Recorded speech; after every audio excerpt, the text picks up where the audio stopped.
बाप जरूर जय जय माता जय बीजेपी भारत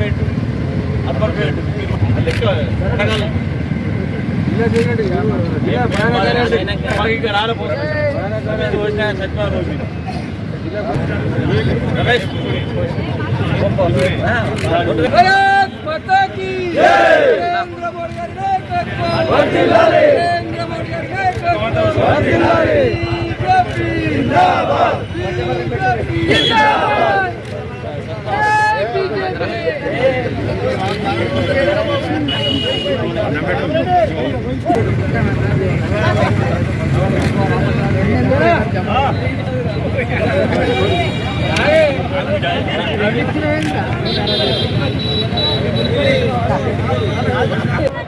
కదా నిజమైన పండగ.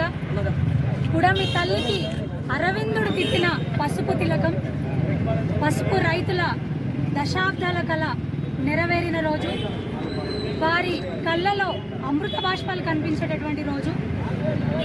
నిన్ననే గౌరవనీయులు ప్రధానమంత్రి వర్యులు నరేంద్ర మోడీ గారి సహకారంతో అరవింద్ అన్న గారి సంవత్సరాల కృషి పసుపోటు డిక్లేర్ అయ్యి దానికి చైర్పర్సన్గా గౌరవనీయులు పెద్దలు పల్లె గంగన్న గారు నియమితులు అవ్వడం జరిగింది.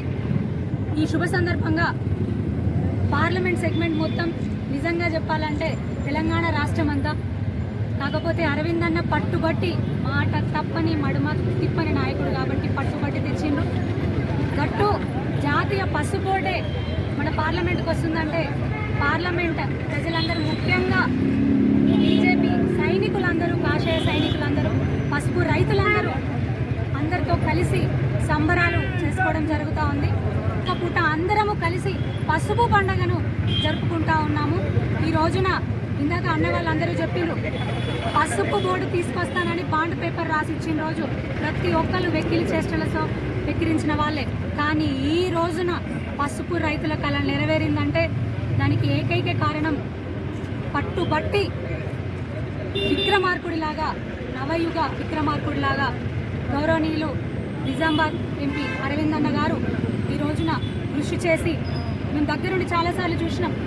ఎప్పుడు ఢిల్లీ వెళ్ళినా కూడా ఫైల్స్ అన్ని రెడీ చేసుకుంటూ పోతుండేవారు. ఎందుకంటే అమ్మ నేను మాట ఇచ్చినాను, ఖచ్చితంగా ఏది 600 ఏదైనా కూడా సాధించి తీసుకురావాల్సిందే అని ఎన్నోసార్లు ఇటు ప్రధానమంత్రి గారి దగ్గరికి కానివ్వండి, అటు అమిత్ షా గారి దగ్గరికి కానివ్వండి, వివిధ కేంద్ర మంత్రుల దగ్గరికి కానివ్వండి చాలాసార్లు తిరుగుతూనే ఉండేవారు, చాలాసార్లు డిస్కస్ చేస్తూనే ఉండేవాళ్ళు. ఎందుకంటే నిజామాబాద్ పార్లమెంట్ పరిధిలో పసుపు బోర్డు ప్రారంభోత్సవం సందర్భంగా ఈరోజు మన జగిత్యాల పట్టణంలోని మన నరేంద్ర మోడీ గారికి, అలాగే మన ధర్మపురి అరవింద్ అన్న గారికి పాలాభిషేకం చేయడం జరిగింది.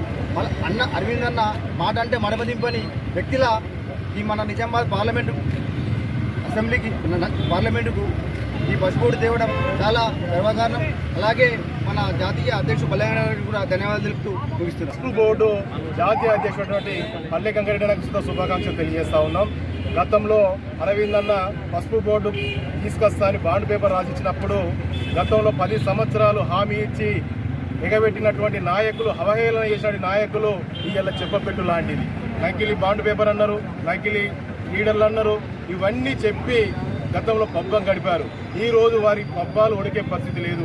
గతంలో ఎన్నో వాగ్దానాలు చేసినప్పటికీ కూడా చెయ్యకుండా 10 ఏళ్ళు అధికారం ఉండి కూడా చేయనటువంటి హామీని 5 సంవత్సరాల బోర్డును అనౌన్స్ చేసి ఇలా బోర్డుకు కార్యరూపం దాల్చిందంటే అది నరేంద్ర మోడీ గారి ఆధ్వర్యంలో మన నిజామాబాద్ పార్లమెంట్ సభ్యులు అరవింద్ అన్న గారి ఘనత అని చెప్పక తప్పదు. చిరకాల స్వప్నము ఈరోజు నరేంద్ర మోడీ గారి నాయకత్వంలో పట్ల అరవింద్ అన్న ఏదైతే కేంద్ర ప్రభుత్వం అధికారంకి వచ్చినాక వెంటనే పసుపు బోర్డు ఏర్పాటు చేస్తున్నారు. వారు ఏదైతే బాండ్ రాపించిండ్రో ఆ బాండు అమలుకు వారు ఇదే నిదర్శనము. ఈరోజు నరేంద్ర మోడీ నాయకత్వంలో పట్ల మరి ఉత్తర తెలంగాణ రైతులకు చిరకాల స్వప్నము మరి నెరవేరింది. ఈ బోర్డు నిర్వహించిన అరవింద్ అన్న ఎంతో కష్టపడి ఈ బోర్డుని తేవడం జరిగింది. అరవింద్ అన్నకు, నరేంద్ర మోడీ గారికి, పీయూష్ గోయల్ గారు కేంద్ర మంత్రికి ప్రత్యేక ధన్యవాదాలు.